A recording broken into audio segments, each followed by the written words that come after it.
Bonsoir, bonsoir. Bienvenue dans ce Pitch Please, podcast live ciné spécial Halloween, spécial film d'horreur. Je suis seule face à vous pour parler film d'horreur avec vous. Il fallait que je trouve un fan de films d'horreur ou une fan de films d'horreur. Et la personne la plus fan de films d'horreur que je connaisse, c'est moi. Et je me suis dit que ce serait cool que du coup cette 10e émission, c'est déjà la 10e, déjà je trouve que c'est un milestone de dingue, donc c'est une espèce d'anniversaire, on fête la 10e émission, on fête Halloween, on fait une spéciale, c'était l'occasion rêvée de juste vous avoir, vous et moi. Une peluche dans mon fauteuil, en effet, il y a mon chat Mommy.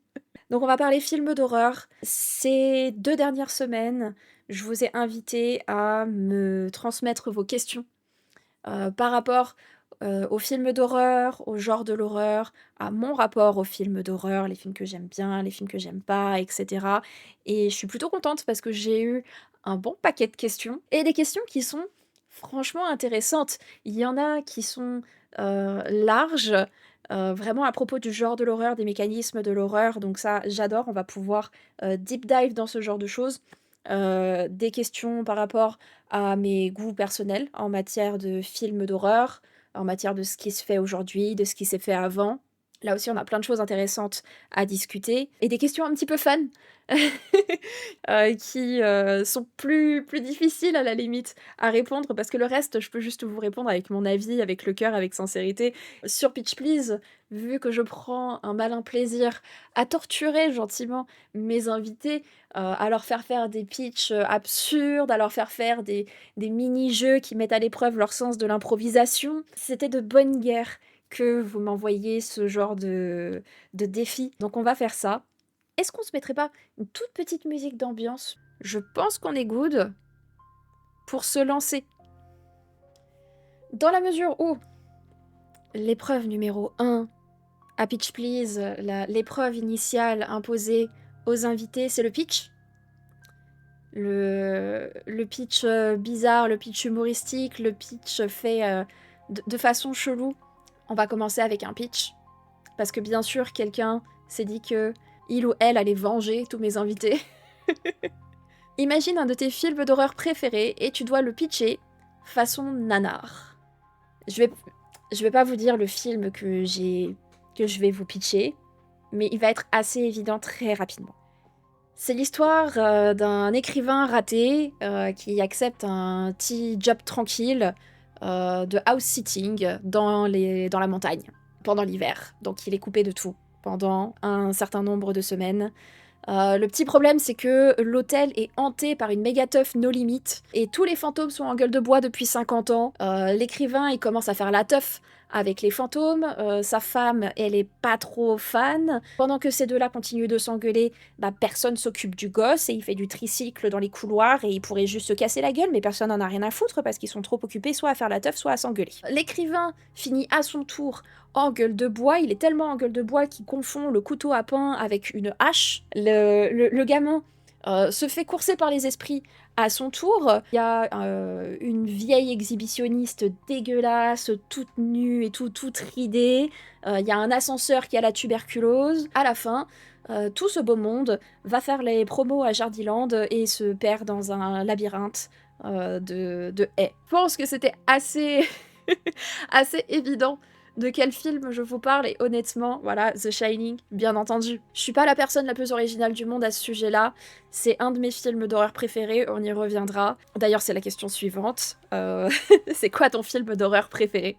Forcément, Shining est dans la liste parce que je le trouve magistral. Et pourtant, en tant que fan de Stephen King, il faut bien avouer que c'est un stretch entre le film, l'adaptation en film et le bouquin. Mais Shining, ça reste un film de zinzin. Shining, ça reste vraiment un excellent film. L'acting est excellent, la réal est excellente, la flip est incroyable, la créativité est dingue, l'exécution, tout est sublime. Je lui trouve pas de... je lui trouve pas de défaut en dehors du fait qu'il a vraiment pris le bouquin et il s'est dit, tu sais quoi, je vais faire ce que je veux. Sinon, pour revenir sur la question, mon film d'horreur préféré, c'est une question que j'aime pas forcément. Pourquoi c'est une question que j'aime pas forcément? Parce que je suis quelqu'un qui compartimente énormément.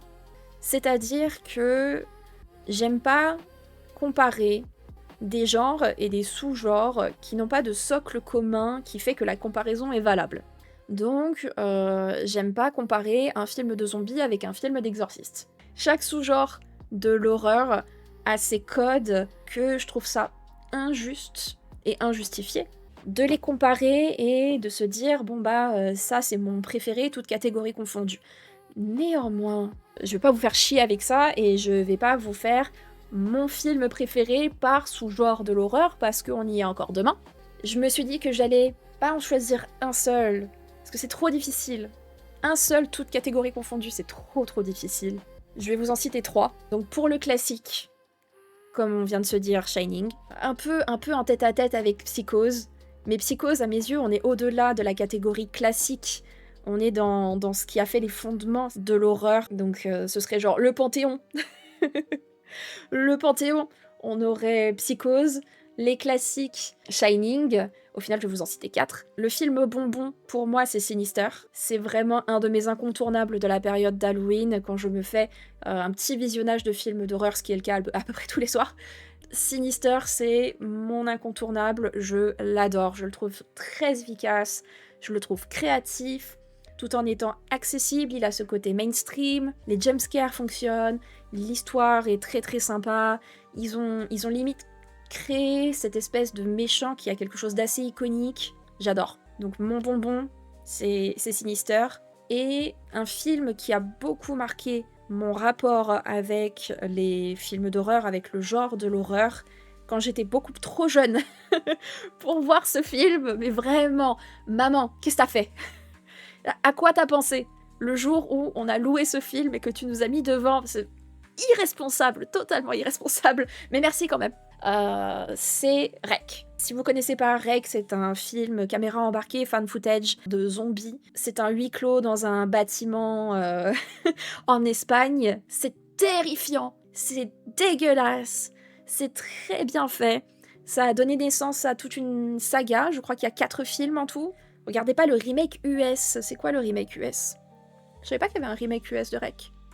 Mais voilà, ça a été très marquant dans mon rapport au cinéma d'horreur, parce que j'ai réalisé qu'on pouvait faire beaucoup avec peu de choses, à partir du moment où on a une idée, de la créativité, un ADN, voilà, qu'on ose les choses, il n'y a pas besoin d'aller trop loin, c'est juste extrêmement efficace et terrifiant. Donc voilà. Après, je vous ai fait un top 3, top 4, où je suis restée dans les choses qui sont accessibles, dont vous avez certainement entendu parler, parce que j'allais pas chercher dans les petits machins indépendants que je regarde et les trucs un petit peu niche du fin fond des plateformes dédiées à l'horreur. L'idée, c'est que ça vous parle. Vu qu'on parle de Shining, j'ai reçu une question. Que penses-tu de Dr. Sleep, qui est la suite du plus grand film d'horreur de l'histoire du cinéma? J'ai l'impression que cette personne est plutôt d'accord avec moi sur la qualité de Shining. Ce qui n'est pas le cas de tout le monde. Il y a des gens qui trouvent que Shining c'est surcoté et tout, donc insultez-moi, je m'en fous. Vraiment, j'adore Shining.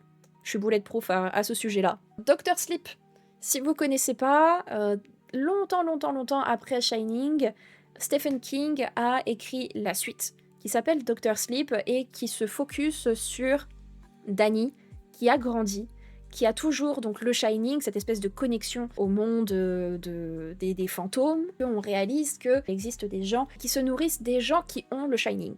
Ils les vident, comme si c'était une substance vitale. Ils les vident du Shining.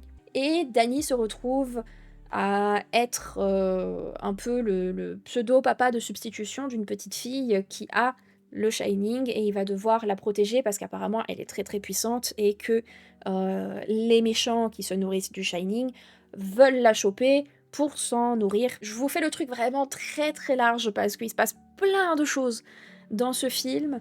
Dans le bouquin, il se passe encore plus de choses. Le bouquin est très sympa. Mais la question c'est qu'est-ce que je pense du film Dr. Sleep, et très honnêtement, même si il n'a pas du tout le même impact que Shining, bah je l'ai quand même bien aimé. Il a été réalisé par Mike Flanagan. Et à mes yeux, Mike Flanagan, à qui on doit notamment les séries The Haunting, Hill House, Bly Manor, Midnight Mass sur Netflix, qui sont des chefs-d'œuvre. Mike Flanagan s'est donc collé sur Doctor Sleep, et moi je considère que le gars a tout le potentiel d'être parmi nos nouveaux maîtres de l'horreur. Il faut bien que ça se renouvelle. On peut pas toujours être bloqué sur les mêmes maîtres de l'horreur. Et pour moi, Flanagan en fait partie. Il a vraiment les armes pour en faire partie. Et il a fait un super boulot d'adaptation du bouquin. Il a fallu faire des choix au niveau de ce qu'il y a dans le bouquin. Notamment, toute la première partie du bouquin est passée à la poubelle. Et je crois qu'elle est même pas dans la version longue. Il existe une version longue du film Doctor Sleep. Toute la première partie du bouquin qui nous raconte comment Danny est complètement traumatisé par ce qui s'est passé à l'hôtel, comment il est en train de commencer à devenir comme son père, en termes d'abus d'alcool.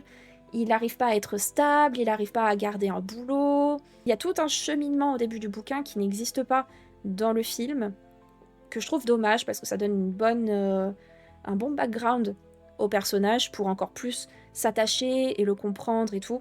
Mais quand on fait une adaptation, il faut faire des choix, et honnêtement, c'est un choix que je respecte parce qu'on peut pas non plus tout dire. Quand t'as la possibilité de t'appuyer sur un acteur comme Ewan McGregor, qui donc fait Danny vieux, tu peux te permettre. Il fait un super boulot, Ewan McGregor. Donc voilà, c'est fidèle, ça prend le temps de rendre hommage à Shining, mais ça en fait pas des tartines, il y a des parallèles, bien sûr, de plans, ceci, cela, la tête à travers la porte qui est brisée par la hache, voilà. On retrouve deux, trois trucs, mais voilà, ça en fait pas des caisses. Le seul souci de Doctor Sleep, c'est que ça ose pas du tout, autant que Kubrick. C'est trop lisse. Il aurait fallu aller plus loin, essayer d'avoir une identité plus forte, une direction artistique plus forte. Ça reste un très bon film. Pour finir de répondre à cette question en long, en large, en travers. Stephen King, c'est compliqué à adapter tellement il y a de détails dans ses bouquins. Ouais, il y a tellement de détails que parfois on te fait des films de 1h30 sur une nouvelle. Imagine un bouquin entier.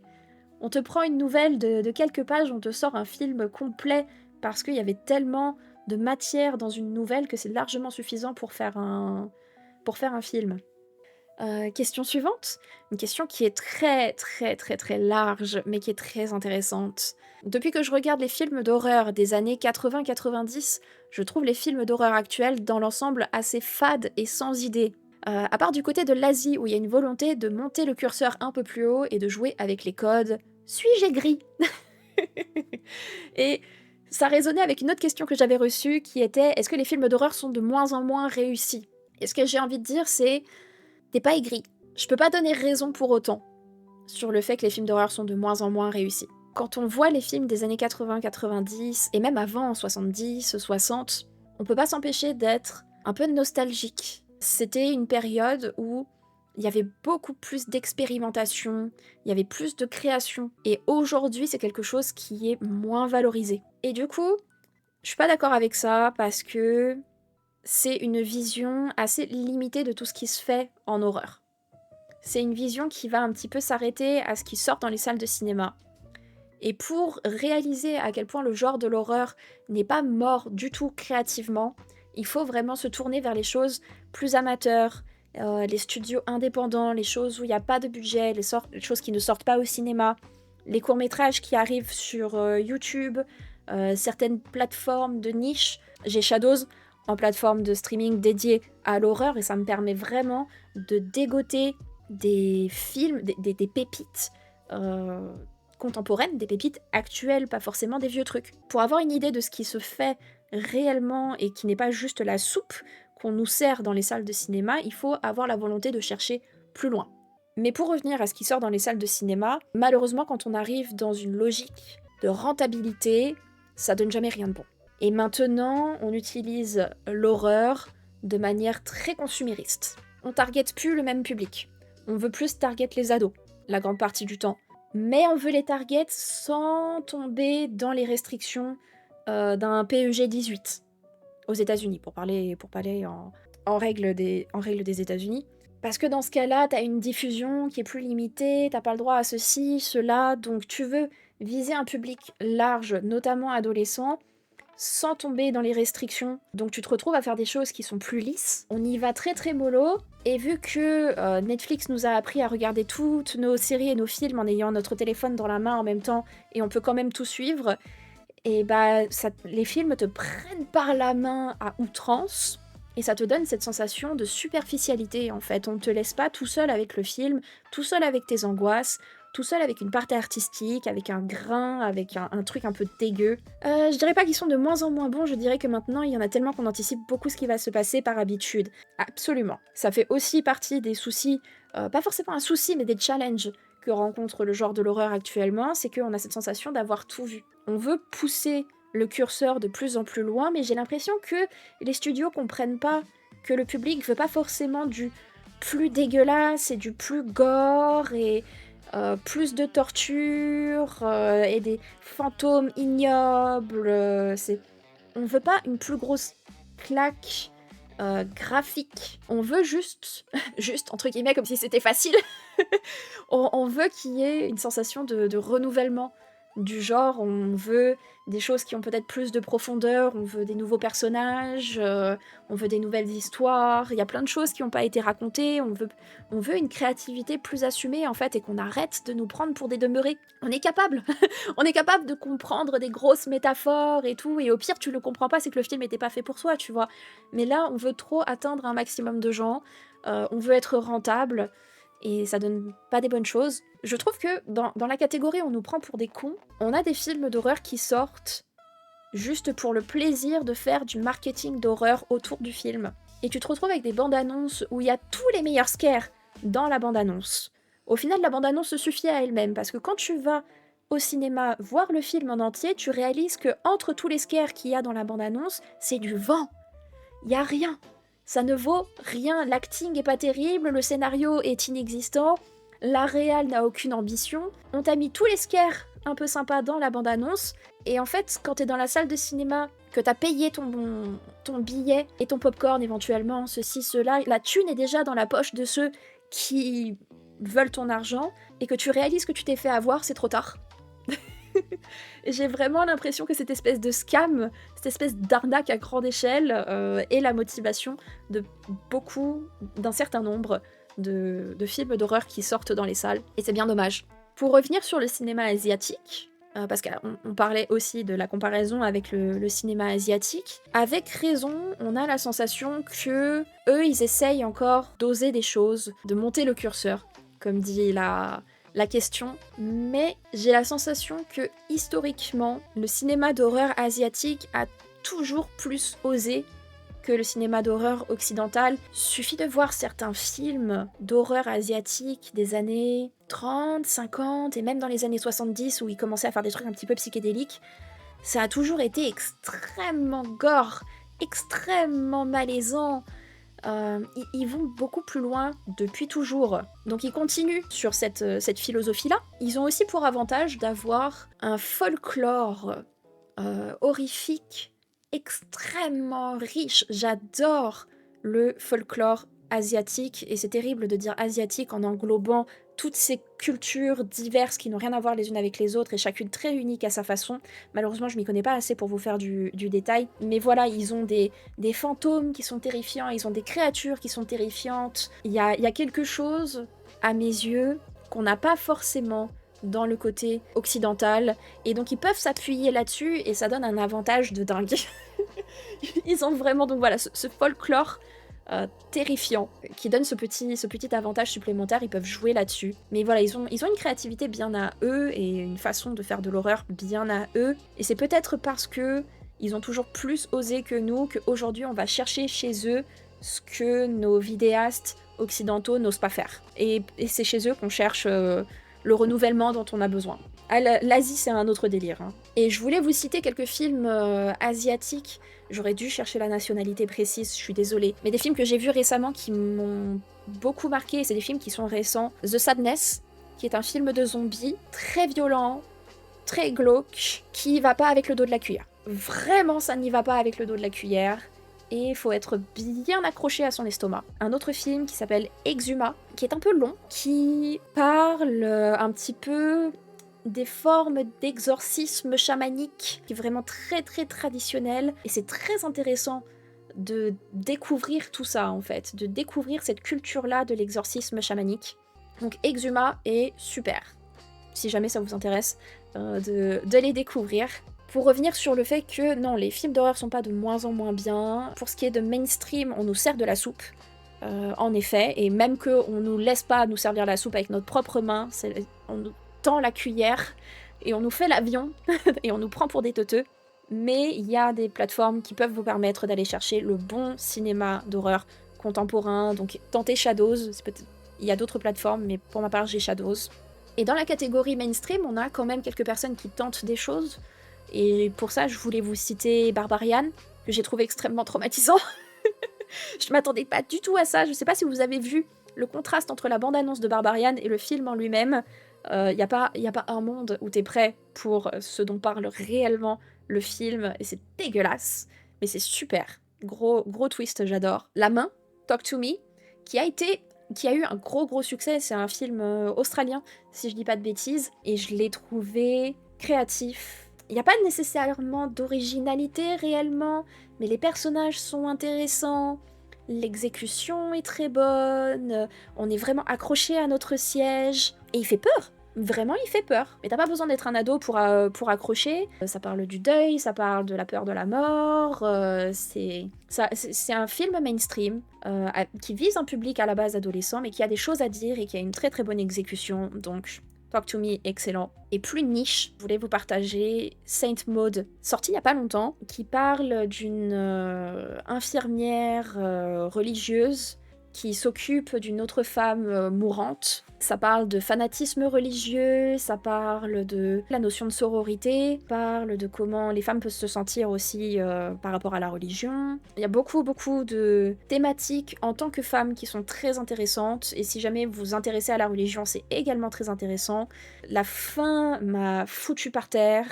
Donc Saint Maud, c'est un slow burn, ça va doucement, mais c'est très creepy et très efficace. La première partie est cool, mais la seconde, le soufflet est tombé si fort. De Barbarian. Eh ben non, écoute, moi je trouve que la seconde partie, c'est ce qui fait tout le film. Mais je suppose que si tu penses ça de Barbarian, t'as dû penser la même chose de Weapons. C'est le même réalisateur. 5 modes, j'ai pas accroché à part les 10 dernières minutes, je peux comprendre. Les slow burns, c'est pas pour tout le monde. Faudrait que je le revoie pour savoir si c'est réellement pas ma cam ou si j'étais pas dans de bonnes conditions. Non, vraiment, je peux tout à fait comprendre qu'on n'accroche pas jusqu'à la fin. Y a des slow burns qui prennent pas avec moi, où juste je me fais chier, et quand on arrive à la fin, je me dis putain, mais tout ça pour ça, c'est chiant. Saint Maud, l'actrice principale fait un taf tellement monumental à rendre son personnage creepy, extrêmement malaisant, que c'est son jeu d'actrice qui m'a tenue pendant tout le long du film, où je me disais mais ça va finir en dinguerie, elle va faire un truc terrible, et je veux savoir ce que c'est, je veux savoir ce que c'est, je veux savoir ce que c'est. Redonne-lui une chance si tu peux, mais honnêtement, parfois ça prend pas. Les 10 dernières minutes sont incroyables, bien sûr. La scène sur la plage, là, pas de spoil, vraiment. C'est un des podcasts où j'interdis le spoil. Habituellement, c'est pas grave, mais là, je veux vraiment pas vous spoiler, parce que tous les titres que je vous donne et tous les films dont on parle, j'ai envie que vous alliez les découvrir, en fait, vraiment. Weapons, j'ai bien aimé justement la surprise à la fin, ouais. Weapons, je l'ai trouvé génial. Je fais partie de ceux qui vraiment... j'ai applaudi des deux mains Weapons. J'ai trop aimé. Question suivante, après un petit trait d'eau. Parce que je parle et je me dessèche. Hydratez-vous. Restez hydratés. Oh, j'aime bien cette question-là. J'étais contente de la voir. Le jumpscare, souvent mal utilisé ou à outrance, en plus d'être un processus totalement peu pertinent dans la majorité des cas, a-t-il quelque part tué le genre ? Sinon, as-tu quelques exemples de films qui exploitent parfaitement bien le jumpscare ? J'adore cette question parce que le jumpscare, c'est quelque chose d'extrêmement important dans le genre de l'horreur. On en a fait un gadget, on en a fait presque une transition de montage. Première pro, ici inséré jumpscare, comme si c'était voilà plus aussi important que ça devrait l'être. On a arrêté de respecter le jumpscare, pour être honnête. Je suis pas d'accord sur le côté processus pas pertinent dans la plupart des cas. C'est un processus comme un autre. On l'apprécie ou non, et ça c'est quelque chose de très personnel. mais la pertinence, à mes yeux, on n'a pas à la juger. C'était réussi ou pas, ça nous a parlé ou pas, mais ça fait partie de la Bible du film d'horreur. Le jumpscare existe, donc s'il existe, c'est qu'il a une pertinence. On est dans un film d'horreur, donc toutes les façons de faire de l'horreur sont pertinentes à la fin. Le problème, c'est le timing, à mes yeux. Un bon jumpscare, c'est une tension qui est montée, parfois sur 10 minutes, parfois sur 1 heure. Il y a une construction derrière, c'est le point culminant, c'est la cocotte minute qui finit par exploser, en fait. C'est à ça que ça sert, le jumpscare. C'est on t'a mis de la pression, de la pression, de la pression, et on doit créer une fracture dans cette pression pour tout faire exploser. C'est à ça que sert un bon jumpscare. C'est comme dans l'humour. Dans l'humour, une bonne vanne, ta blague peut être la meilleure du monde. Si le timing est pas bon, si ton timing comique est pas bon, ça tombe à plat.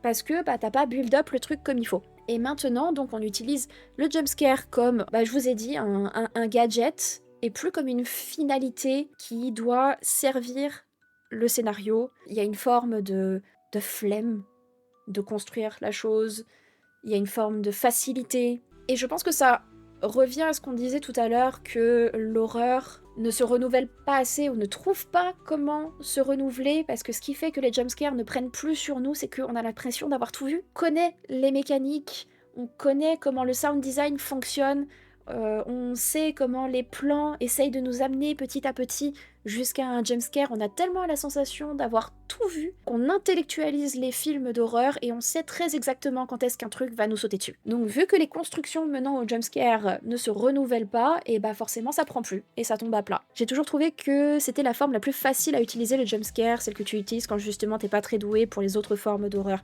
Je sais pas si c'est une question de compétence, parce que tu vois, faire un bon jumpscare au final demande de la compétence. C'est une impression qu'on a maintenant justement parce que le jumpscare a perdu de sa valeur horrifique. Parce qu'on l'utilise comme outil de flemme. Mais tu prends les vieux films, les jumpscares étaient vraiment bien construits. Et du coup, la question demandait si j'avais des bons exemples de films qui utilisent les jumpscares comme il faut. C'est une question compliquée parce qu'il faudrait que j'ai tous les jumpscares en tête. Et je suis pas une encyclopédie à ce point. Mais je trouvais que c'était intéressant de vous citer le tout premier Conjuring. On oublie le reste. Le premier Conjuring, qui a donné un nouveau souffle à l'horreur mainstream. On peut pas lui retirer ça. Le premier Conjuring, il est très réussi, il a apporté quelque chose. Les jumpscares ont l'avantage d'être parfois subtils, n'est-ce pas? Parfois beaucoup moins. Ils sont efficaces parce que on nous mène en erreur énormément de fois. Quand on regarde beaucoup de James Wan et qu'on comprend comment il construit ce qu'il fait et tout, tu commences à savoir exactement quand est-ce qu'il va y avoir un jumpscare. Très intéressant de décortiquer du James Wan. À mes yeux, Conjuring a des jumpscares qui sont très efficaces. T'appelles quoi un jumpscare bien construit? Pour un jumpscare bien construit, vous aurez besoin de 2 cuillères à soupe de sound design. Au final, c'est vrai. L'horreur, c'est 30% de scénario, 10% d'hémoglobine, 60% de sound design. Donc il faut un bon sound design. Faut pas en faire des caisses dans l'avant jumpscare. Tu sais, quand t'as les violons qui vont de plus en plus aigus et qu'on te fait un gros plan sur quelque chose, ou alors ça fait 10 minutes qu'on te fait le gros plan sur ce même machin pour te dire il va se passer quelque chose. Au final, quand ça se passe, ça n'a plus d'intérêt parce que c'est bon, t'as compris qu'il allait se passer un truc, tu vois. Il faut créer de l'anticipation, il faut avoir un bon sound design et il faut que ça ait un impact sur la suite. Ou en tout cas sur un personnage. Il faut que ça ait une valeur ajoutée. Et c'est pas juste gratos, c'est pas juste le fantôme te fait boue. C'est juste faire peur avec quelque chose qui pop d'un coup, c'est plus de l'ordre de la surprise, de prendre en traître, c'est très facile à faire malheureusement. Je suis pas d'accord. Mais on peut s'accorder sur un désaccord. Qu'est-ce que je voulais vous citer d'autres comme jumpscare? Je m'étais noté Hereditary. Hereditary, on l'aime ou on l'aime pas. Dans la catégorie slow burn, il est slow burn. Moi, je l'aime bien, je le trouve creepy. Toujours sans vous spoiler. Dans le début du film, la scène de la voiture, qui traumatise toute personne qui a vu ce film, c'est un excellent jumpscare. On est sur un moment de plat, on se doute qu'il va se passer quelque chose. Rien ne nous permet de prévoir ce qui va se passer, et quand ça arrive, c'est sec, c'est brutal, c'est efficace, ça te marque et ça a un impact sur le scénario et les personnages. Ça a un impact, sans mauvais jeu de mots. Un impact. Et dans la catégorie jumpscare pas subtil, du tout. Genre vraiment le truc qui te saute à la tronche, mais très efficace, bien foutu, et créatif, en l'occurrence, parce qu'un bon jumpscare aussi a besoin d'être créatif, hein, c'est pas juste le PNG qui te saute à la tronche. Le remake de ça. Moi, le remake de ça, il m'a foutu au fond de mon siège pendant l'intégralité de la séance. J'étais tétanisée, terrorisée, terrifiée, tout ça dans un seul mode. Je l'ai trouvé extrêmement efficace, très très bien foutu, et j'ai sauté de mon siège tellement de fois, quoi. Donc voilà, des bons jumpscares dans ça, à mes yeux. Que tu le fasses avec une très bonne mise en scène, et sur du temps, ou d'un coup, ça reste prendre par surprise. C'est en ça que j'aime pas cette forme d'horreur, c'est toujours la même chose, la finalité est toujours la même, tu sais que quelque chose va pop sur l'écran. Oui, si tu parles de la mécanique en soi, du principe de la mécanique, qu'elle ne te plaît pas, je comprends tout à fait. Par contre, c'est pas parce que c'est te prendre par surprise que l'aboutissement est simple. Tu vois, je sais pas si la nuance est compréhensible. Mais je comprends qu'on n'aime pas les jumpscares. Il y a 1000 autres façons de faire de l'horreur et de faire peur et de faire monter la tension et d'être marquant. Le jumpscare, c'est un outil comme un autre, ça te parle pas. Chacun sa sensibilité. Moi, j'aime bien un bon jumpscare à partir du moment où il est créatif et efficace et qu'il sert le film, qu'il n'est pas gratuit. Hein, me faire sauter dessus pour le principe de me faire sauter dessus, ça ne m'intéresse pas. Question suivante. Au final, on a pas mal répondu à cette question. Quels sont les gros défauts qu'on retrouve dans les films d'horreur moins bons? Pour résumer tout ce qu'on s'est dit, forcément, la dépendance au jumpscare, qui nous fait plus un effet de hey, regarde comment on fait peur, hein, t'as vu, on fait peur, ne t'endors pas s'il te plaît, je sais que le reste est chiant, mais t'as vu comment on fait peur? Voilà, la béquille de facilité d'un mauvais jumpscare. Pas bon. Les scénarios qui ressemblent à des checklists sous minuteur. Juste on coche les cases et tu peux presque entendre le chronomètre dire bon, dans 10 minutes, on passe à l'attaque numéro 2. Les scénarios qui ont ce rythme mécanique, il n'y a pas de surprise, il n'y a pas de créativité, il n'y a pas de narration un peu originale. Chiant. Un mauvais film, ça a des mauvais personnages. Un mauvais film d'horreur. Il y a une époque où on pouvait pardonner et accepter que les personnages soient des stéréotypes ou des archétypes. Et encore aujourd'hui, ça peut se justifier dépendamment du scénario. Mais si j'ai juste une blonde écervelée, un sportif, le Renoir qui se fait tuer en premier, un nerd, un père alcoolique, ça me gave. Il y a d'autres histoires à raconter, il y a d'autres personnages à creuser. L'être humain, c'est quelque chose de très très vaste et très unique. Donc, faut faire autre chose au bout d'un moment. Donc, si c'est des personnages vus et revus, c'est ciao. Après, souvent, la seule fonction des personnages était de mourir, donc pas besoin de les développer au-delà de l'archétype. Ça va dépendre du style d'horreur, mais en effet, si tu pars sur un slasher, sur un film de zombies, ce genre de choses, le but du personnage, c'est de mourir. Maintenant qu'on essaye de renouveler un petit peu le genre, d'essayer de s'accrocher, c'est quand même plus sympa d'avoir des personnages qui sont autre chose que juste des stéréotypes. Ceci dit, c'est pas quelque chose dont je vais tenir rigueur à un slasher. Aujourd'hui, un slasher sort, il y a la blonde écervelée, le sportif, le geek, voilà, ce genre de choses. C'est ok. En effet, sur un torture porn, bah non, en effet, je suis pas là pour que les personnages ils soient multidimensionnels, quoi. On peut remplacer le père alcoolique par une mère alcoolique. Il y a déjà eu aussi les mères alcooliques. Mais c'est vrai que le trope du père violent, du mauvais père, on a fait le tour. Je dis pas qu'il faut plus du tout en parler.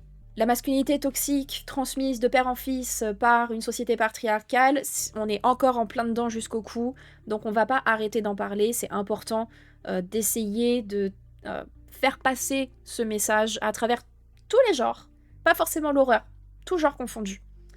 Mais c'est vrai que de temps en temps, la mère diabolique, c'est bien aussi. Il y a le slasher avec 35 000 morts et certains plus intimistes. Ici, tu peux développer les personnages, c'est sympa. C'est pour ça que j'adore les Home Invasion. Les Home Invasion, c'est très très sympa. Je trouve ça très Je suis facilement cliente d'un home invasion parce que un bon home invasion, tu te mets facilement à la place des protagonistes et ton cerveau va à 1000 à l'heure en mode ça pourrait m'arriver.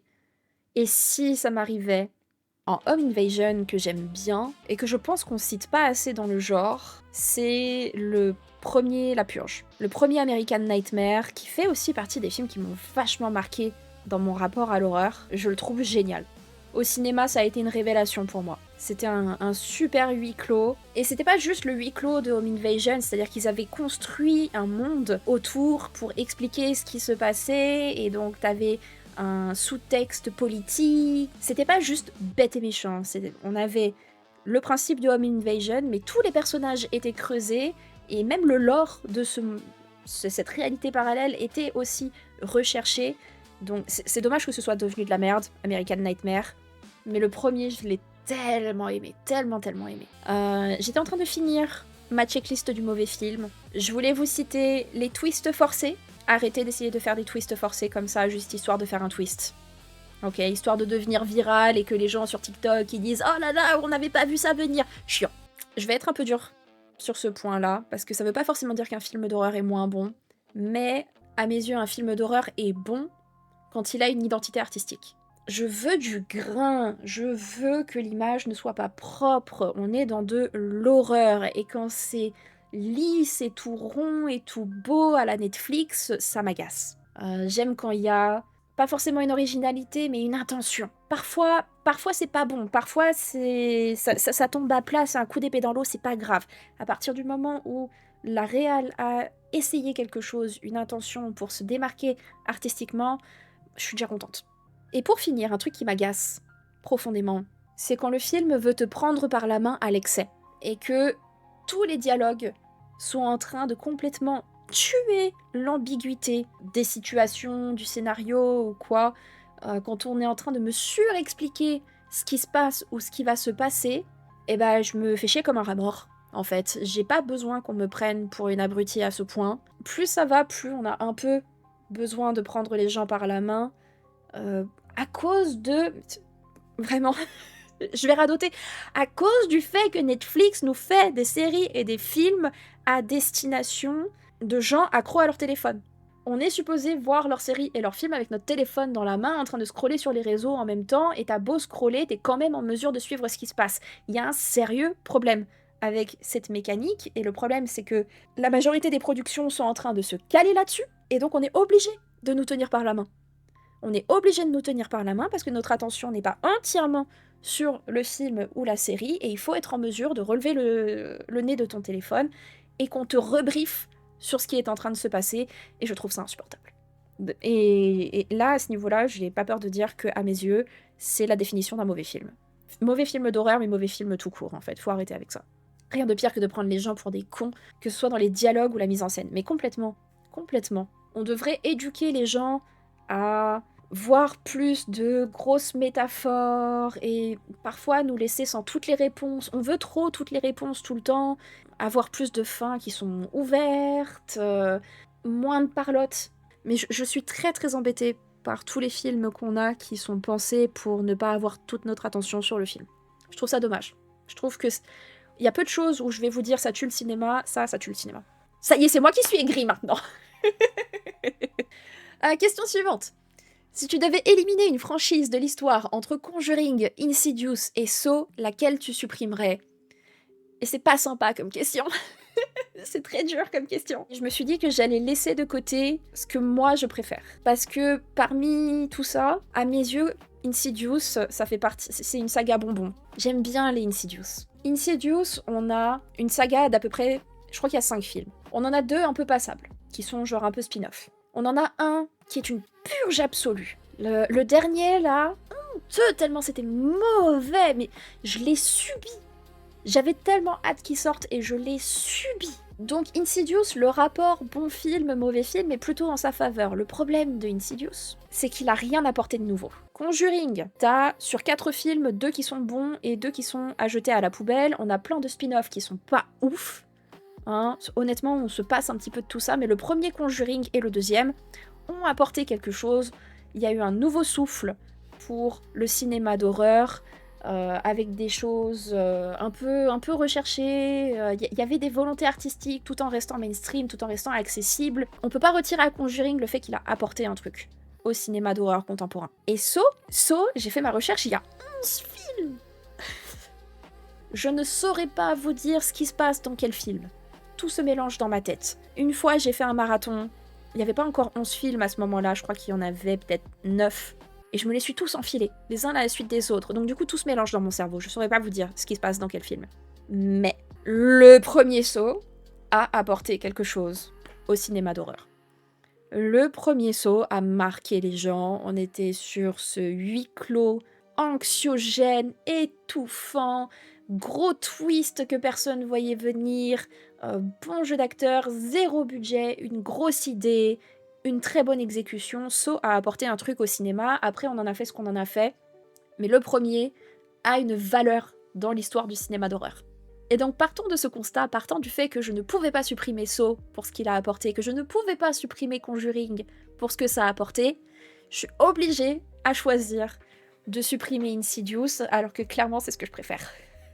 Mais au nom du genre, on peut supprimer Insidious et ne pas avoir l'impression de retirer quelque chose, un milestone de l'histoire du cinéma d'horreur. Donc voilà, c'est mon choix.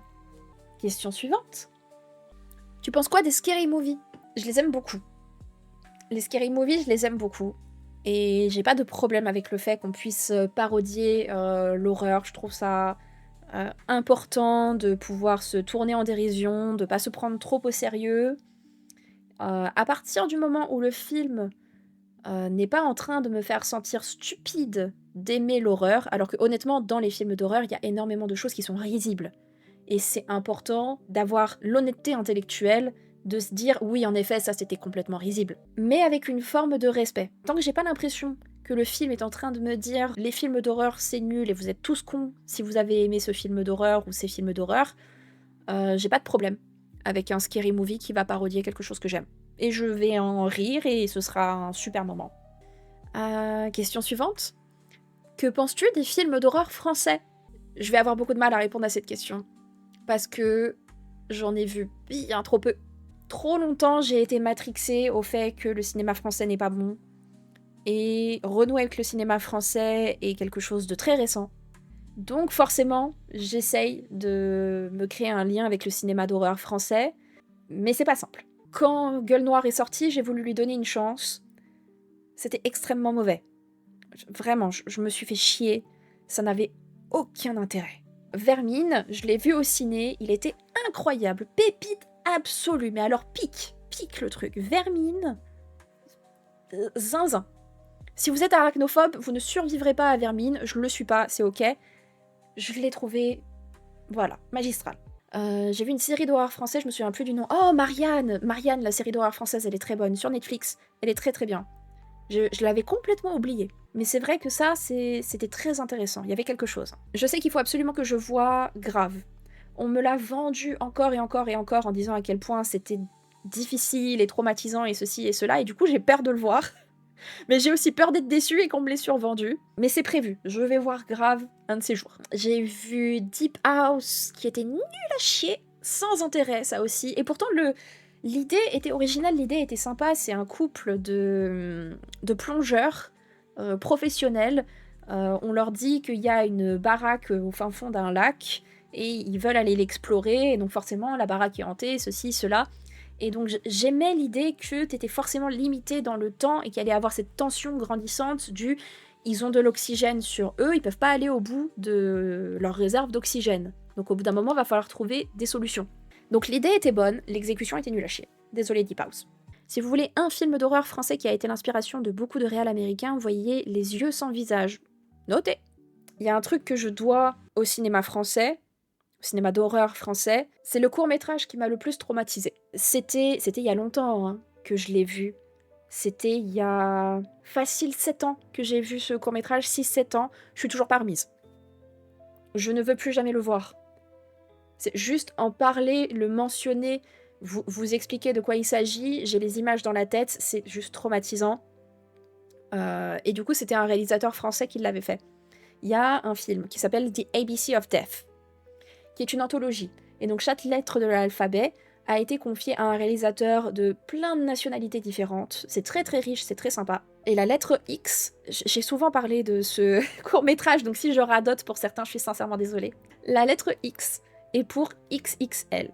Et c'est à propos d'une femme qui est grosse. On est clairement sur une personne obèse, qui le vit très très mal. Et tu vois qu'elle s'affame et qu'elle essaye de perdre du poids, et elle monte les escaliers et tout. On est probablement sur quelque chose de... une cause qui ne peut pas... qui est pas si simple que ça, en fait. C'est pas juste fais du sport et mange mieux, quoi. Parfois, c'est pas aussi simple que ça. Elle commence à avoir cette parano que tout le monde se moque d'elle, que tout le monde la regarde, que tout le monde la fixe, que tout le monde la juge. On peut pas savoir si c'est réel ou si c'est dans sa tête, mais bon, c'est probablement un peu exagéré par son état d'esprit. Et un soir, elle en peut plus, elle pète un plomb, elle rentre chez elle, elle se goinfre, mais genre elle vide ses placards, elle vide son frigo, donc on espèce dans un food porn absolument dégueulasse. Tout ça pour que, au final, elle attrape un couteau de découpe de viande électrique et elle commence à se lacérer. Et je suis en train de tout vous révéler, c'est pas un problème, j'avais dit pas de spoil, mais il faut le voir parce que c'est l'exécution du court-métrage qui est absolument traumatisante et quelque chose qui fait que ça a beaucoup résonné avec moi, c'est que j'ai pas un bon rapport à mon corps, j'ai pas un bon rapport à la nourriture. Et je me souviens de cette fois quand j'étais adolescente, où j'ai eu cette pensée. J'ai eu cette pensée de est-ce que je pourrais pas juste couper ce gras Est-ce qu'il n'y a pas moyen genre de prendre un couteau et de couper ce gras? C'est une pensée à avoir le jour où tu l'as, tu te dis ok j'ai un sérieux problème. Et de voir que cette pensée que j'ai eue un jour était à l'écran, exécutée, gore as fuck, et jusqu'au bout, on te montre tout, on te laisse pas tranquille jusqu'à la fin du court-métrage, c'était terrifiant. Et c'était français. Voilà. Donc le court-métrage qui m'a le plus traumatisé ever, si pas le film qui m'a le plus traumatisé ever, est français. Donc je peux pas cracher sur le cinéma français d'horreur. Le body horror, je peux pas. Le body horror me touche tellement. Vraiment, le body horror, c'est très très très difficile pour moi.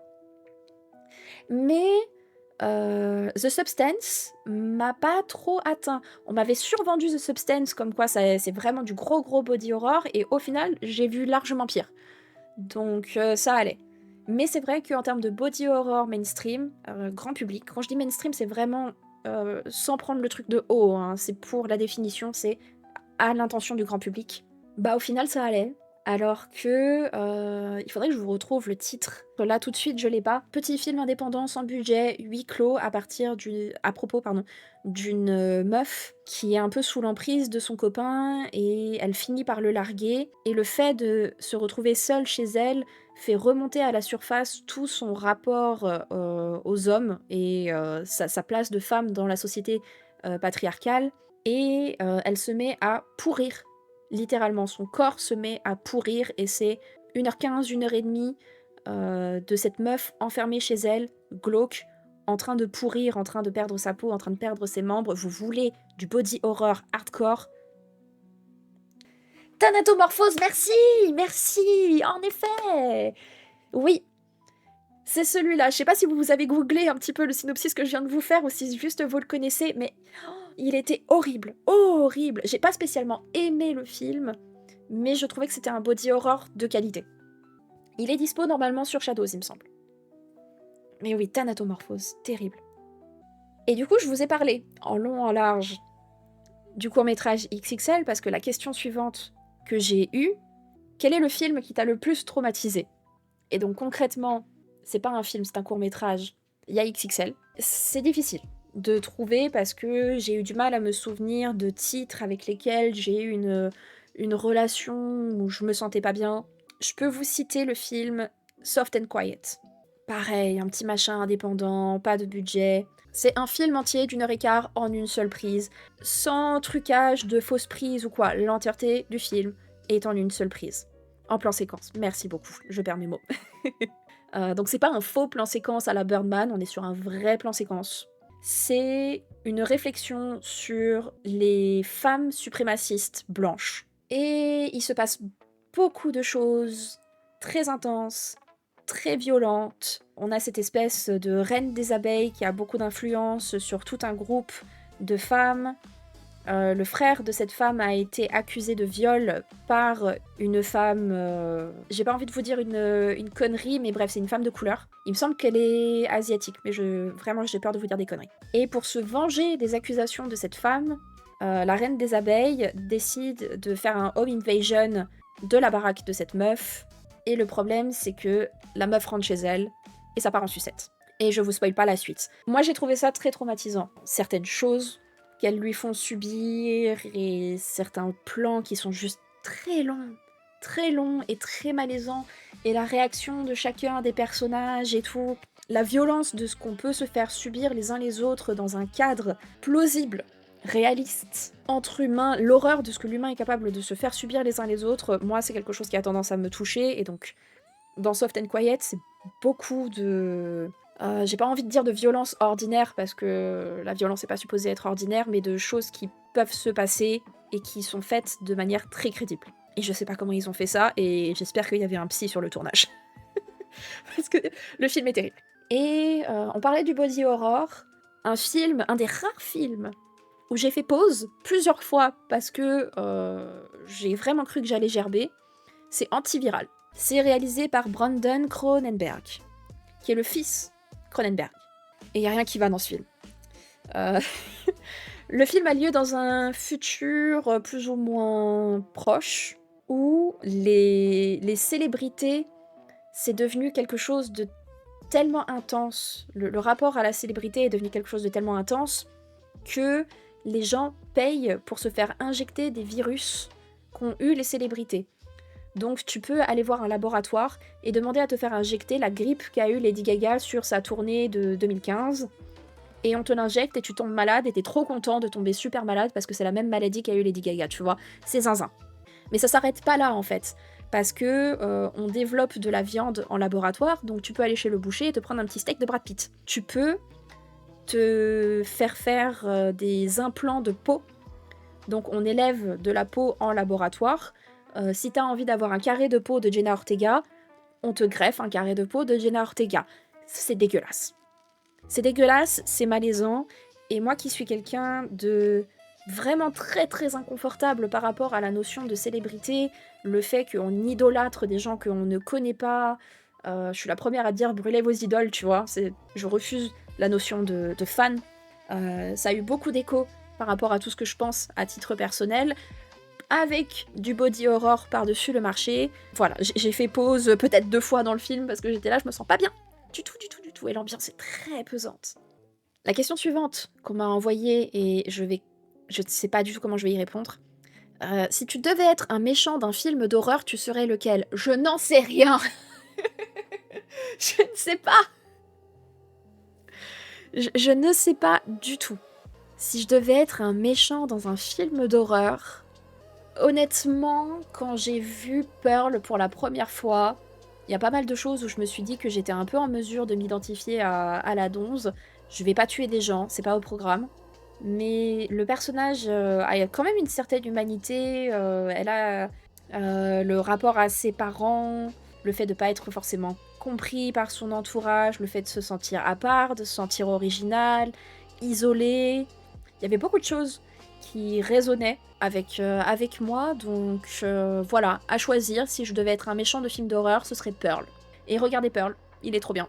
Beaucoup apprécié X et Pearl de la trilogie de Ty West, mais Maxine, j'ai pas accroché. Ça m'a pas parlé, j'ai pas compris l'intention, c'était trop différent des deux autres, donc du coup il n'y avait pas de cohérence artistique.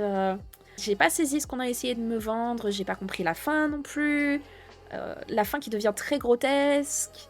Beaucoup aimé X, beaucoup aimé Pearl, et j'ai pas accroché à Maxine. Je dirais pas que c'est un mauvais film, pas du tout, mais ça... J'ai pas été le public. Ça a pas été mon truc. Question suivante. Quel est ton film plaisir coupable? Vu qu'on est entre nous, tu peux l'avouer. Un film d'horreur plaisir coupable? Ça va nécessiter un petit peu de réflexion. Non, je sais pas, un film d'horreur plaisir coupable. J'en ai un qui me vient à l'esprit, que j'ai revu il y a pas longtemps, mais je considère même pas que c'est un mauvais film ou quoi que ce soit, mais c'est vrai qu'il a ce côté un peu bonbon.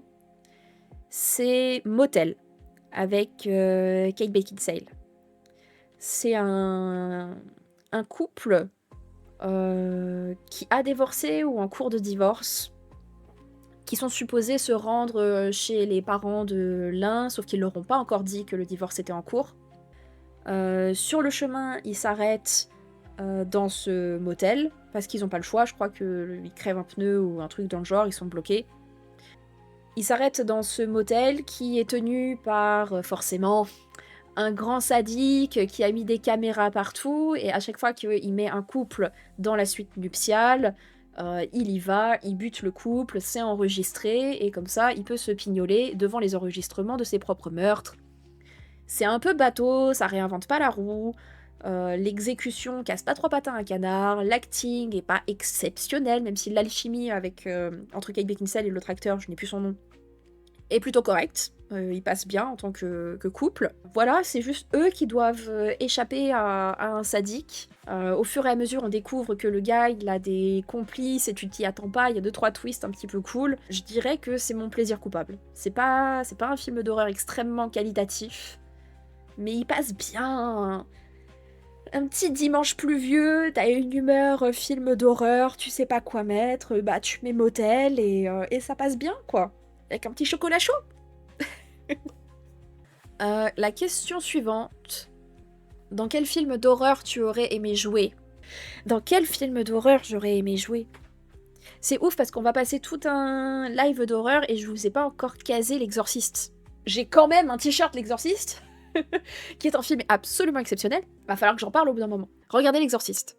C'est important de connaître ces classiques, et l'Exorciste est incroyable, et quand je l'ai découvert, c'était pas du tout ce à quoi je m'attendais, et je suis dégoûtée que l'héritage qu'on fait d'un film aussi exceptionnel, ce soit les films d'exorcisme qu'on a en ce moment, à base de juste tu prends un prêtre qui hurle, va des rétros, enfin qui hurle des versets de la Bible comme s'il avait marché sur un Lego, et c'est tout. Et il n'y a pas de côté humain, il n'y a pas d'horreur humaine, il n'y a pas... Ça manque de plein de choses.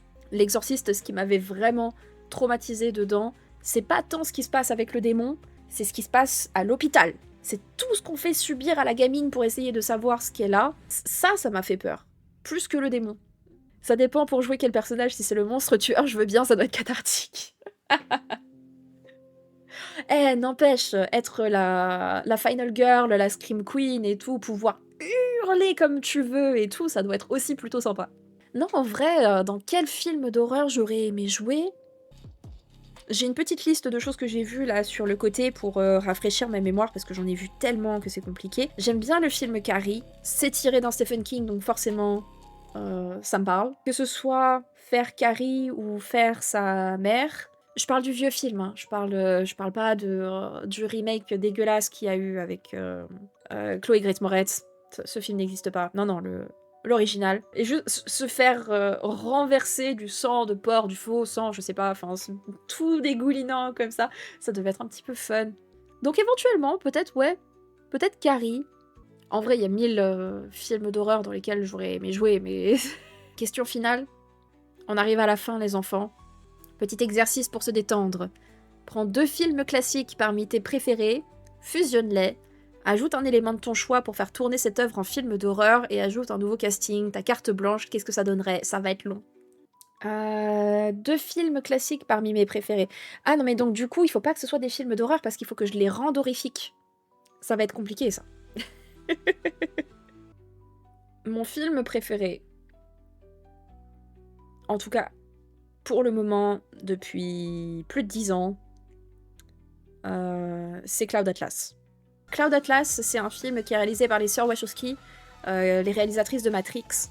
Ça parle de vie antérieure, c'est un film qui se passe sur... Faut suivre, hein. Vraiment, Cloud Atlas, faut le suivre, il dure 3 heures, t'as 6 timelines différentes, où on jump d'une timeline à l'autre, et ça te montre, in fine, comment les âmes de chacun des protagonistes sont liées les unes aux autres d'une façon ou d'une autre, à travers chacune de ces timelines. C'est absolument magnifique. Regardez Cloud Atlas. Donc on part sur quelque chose d'extrêmement poétique, avec un visuel de qualité stratosphérique, que je peux mélanger...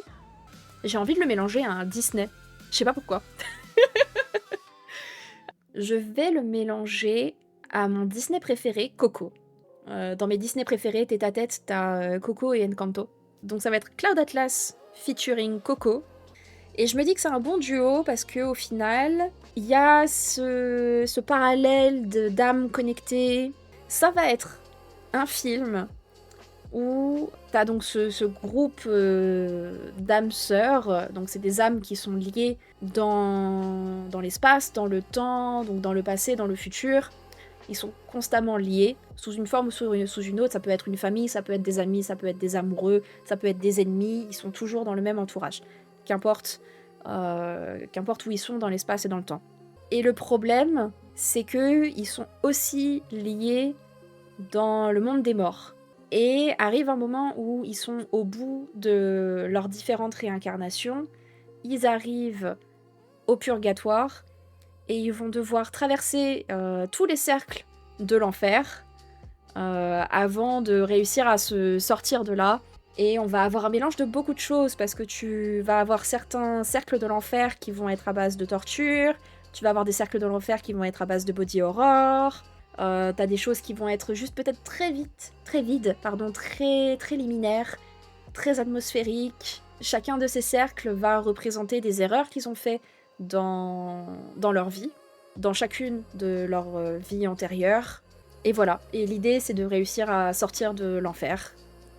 Sachant que vu qu'ils sont tous liés, soit ils en sortent tous et ils trouvent tous la paix, soit personne n'en sort et ils sont damnés pour toujours.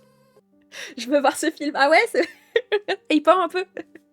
Ça peut être un bon film hommage à beaucoup de genres de l'horreur. Tu peux utiliser chaque cercle. Il y a 7 cercles, je crois, de l'enfer pour aller du plus atmosphérique et du plus calme au plus gore, peut-être, ou inversement. Du plus gore et du plus intense à quelque chose de plus en plus épuré. Et en lettres d'amour au cinéma d'horreur, je me dis que ça pourrait être un truc sympa. C'est cadeau, Hollywood, si vous voulez. Contactez-moi. Tu me donnes un budget de 100 millions. C'est beaucoup. C'est beaucoup quand même, 100 millions. Et on est à quoi, un tiers de Endgame, c'est pas mal. Merci beaucoup. Que ce soit validé, que vous soyez pas en train de me dire c'est de la grosse merde ton film, c'est pas assez horrifique. Ça me fait plaisir. Nous sommes arrivés au bout. Les enfants, ça a duré plus longtemps que prévu, mais j'avais vraiment envie de faire le tour de toutes les questions qui m'ont été envoyées. Merci beaucoup d'avoir joué le jeu, de m'avoir envoyé des questions. Ça a été également un plaisir de pouvoir parler avec vous en live et de pouvoir enrichir certaines des réflexions et tout. J'adore. Moi, à partir du moment où je peux parler d'horreur en long, en large, en travers, je suis une femme heureuse. J'espère que ça vous a plu, j'espère que c'était intéressant. On va très rapidement avoir une autre édition spéciale parce qu'il y a une édition spéciale Noël qui est prévue. C'est tout pour moi. Merci beaucoup d'avoir suivi cette émission de Pitch Please. Je vous souhaite une excellente soirée et je vous dis à demain pour la suite de notre challenge Un jour, un jeu d'horreur. Si vous n'avez pas encore follow et que vous ne voulez pas rater ça, lâchez un petit follow avant que le raid ne s'en aille. Bye bye, merci beaucoup.